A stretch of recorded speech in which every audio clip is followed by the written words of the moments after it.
真侪人客哦来到白河，伊会问讲，啥物是荷花，啥物是莲花？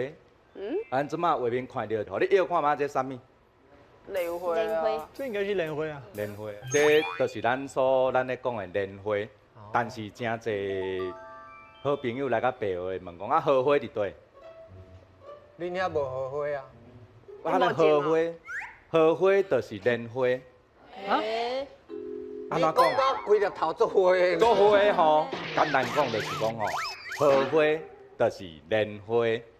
共一丛啦。对啦。那有两个名。有一款说法是讲，荷花是伊的学名啦，啊莲花是伊的俗名啦。哦。对，啊其实拢是共一丛啦。阮在地人拢讲莲花，较少会去讲荷花。对。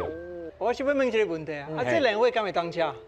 这个莲花伊规丛拢会当，甲大伙讲，伊规丛拢宝拢会当食。不管是咱这个莲花会当做莲子鸡汤，啊，但是咱这个莲薄，莲薄会当食，莲薄啉伊的茶，莲薄的茶，安尼会当煮，会当降火气。